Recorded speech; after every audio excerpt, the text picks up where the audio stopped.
Bonjour, aujourd'hui on va vous faire découvrir une huile sur toile très intéressante. C'est le cas de Sainte Véronique tient les voiles de Mathieu Préti, exécutée entre 1651 et 1653.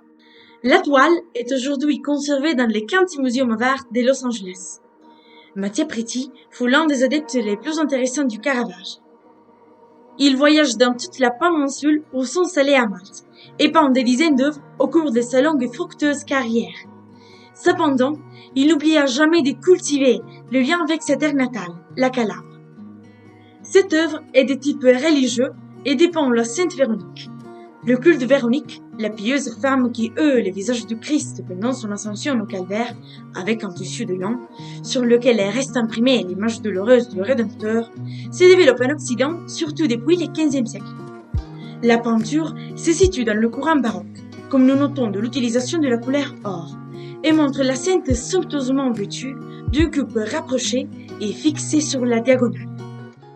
Le voile, au premier plan, tenu entre les mains, montre le visage du Christ douloureux, dans un monochrome brun, les yeux ouverts et la couronne d'épines. Le visage et le regard de la sainte sont tournés vers le haut, un signe d'adoration et de souffrance. Ses doigts s'appuient à peine sur le voile et les règne en le montrant au ciel. Sur le tissu de lin, le visage du Christ est imprimé avec une expression de résignation consciente et de souffrance.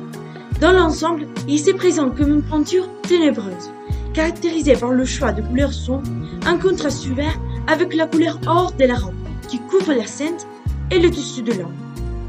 Le voile qui enveloppe la tête de la femme est blanc, en opposition au fond noir et teinturé de jeux d'ombre et d'éclairs obscurs. L'œuvre a été réalisée pendant la période que l'artiste a passée à Rome, d'où nous pouvons comprendre son origine religieuse. L'auteur a certainement essayé de reproduire avec vraisemblance une scène si poignante, créant cet effet de vide et de souffrance. La dévotion de la femme et les sacrifices du Christ sont soulignés par leur expression, capable d'émouvoir et d'impliquer les observateurs.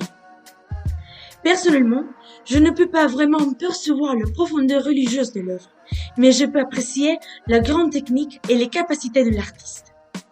La sainte semble presque sortie du tableau pour nous montrer le tissu de lin, et ses traits sont parfaitement vraisemblables.